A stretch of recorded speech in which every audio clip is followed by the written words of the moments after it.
Ricardo jogou 10 milhões de reais no lixo. Literalmente. Ele segurou a fortuna em suas mãos, disfarçada de uma Bíblia velha, e a arremessou numa lixeira com desprezo. Ele não sabia que aquele ato de soberba lhe custaria tudo. Enquanto ele afundava na miséria, uma faxineira humilde resgatava o tesouro que ele desprezou. Esta é a história do erro mais caro de uma vida. E tudo começou exatamente assim. Ricardo não chorou no enterro do pai. Ele olhava o relógio impaciente. Para ele, o magnata Alberto Fontes não era um pai, mas um banco que finalmente havia liberado o cofre. Ricardo cresceu acreditando que o amor era uma transação e que o sucesso se media apenas pelo saldo bancário. A vida de Ricardo era uma colagem de excessos, carros esportivos, festas em iates e amigos, que só apareciam quando a conta era paga. Ele já havia comprometido sua mesada futura em dívidas de jogo e investimentos de alto risco, certo de que a herança cobriria tudo. No dia da leitura do testamento, o escritório de advocacia cheirava a mogno e dinheiro antigo. O Dr. Mendes, advogado da família há 40 anos, olhou para Ricardo com um misto de pena e severidade. Sobre a mesa, apenas 2 itens, uma pasta fina e uma caixa de madeira simples. Vamos pular os sentimentalismos, Mendes. Eu tenho corretores esperando minha autorização para liquidar os imóveis do litoral. Preciso de liquidez imediata. Onde estão as transferências das ações da holding? O advogado abriu o testamento. Sua voz era firme.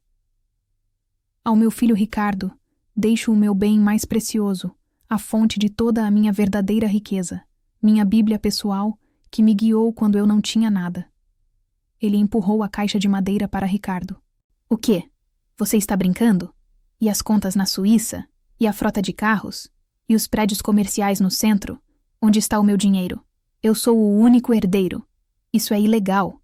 Todo o restante do patrimônio, continuou o advogado, será liquidado e doado integralmente para instituições de combate à fome, conforme cláusula irrevogável.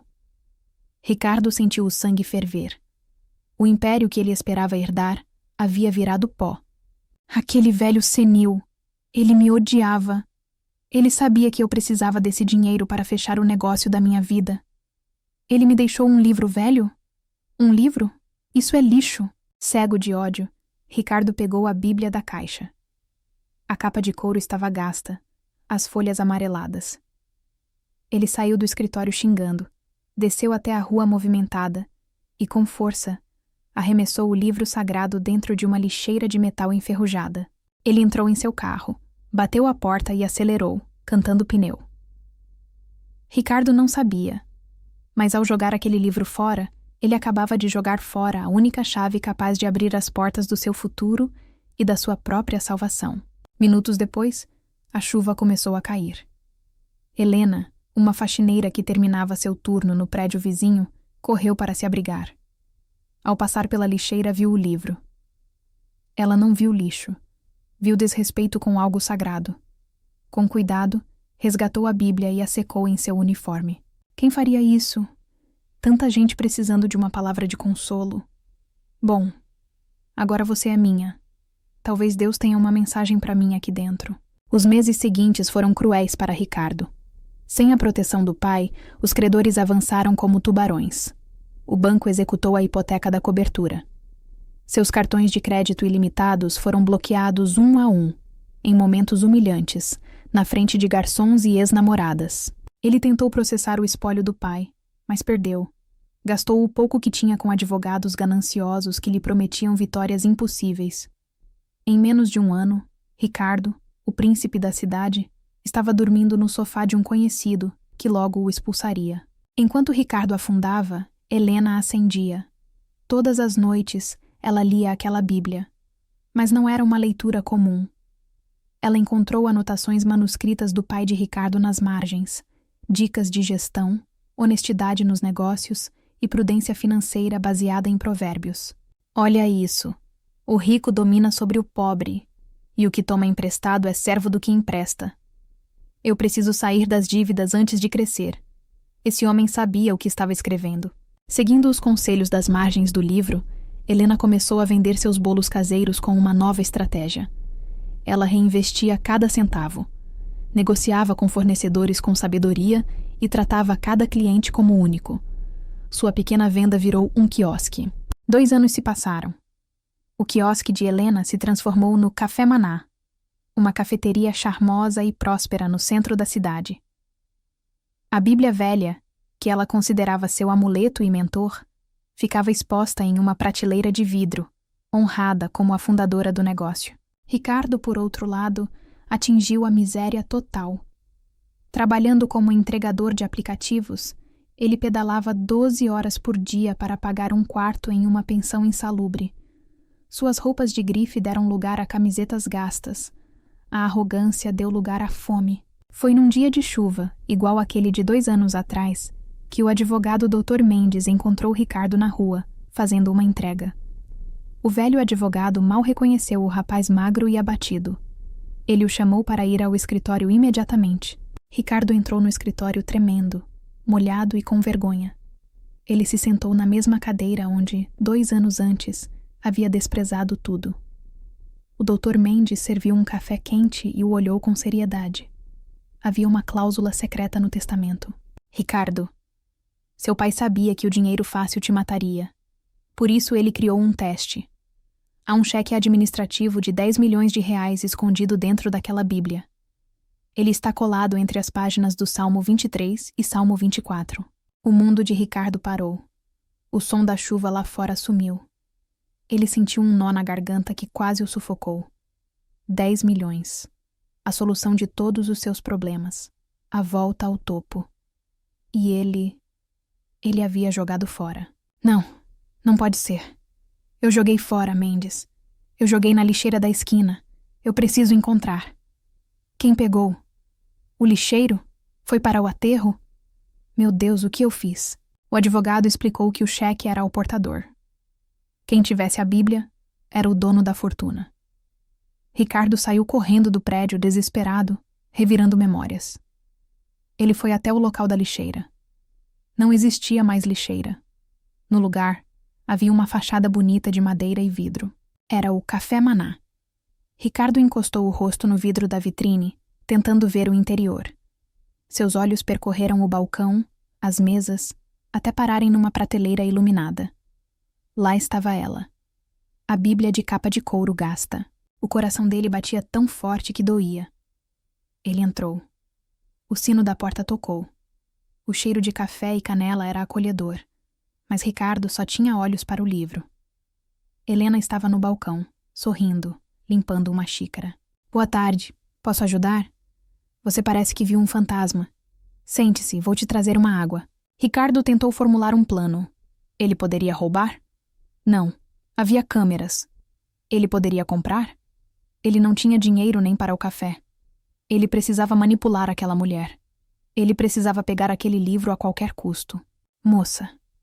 Aquele livro, aquela Bíblia na estante, ela se parece muito com uma que era da minha avó. Eu pagaria qualquer coisa por ela. Tem um valor sentimental imenso para mim. Essa Bíblia, sinto muito, ela não tem preço. Foi ela que me tirou da lama.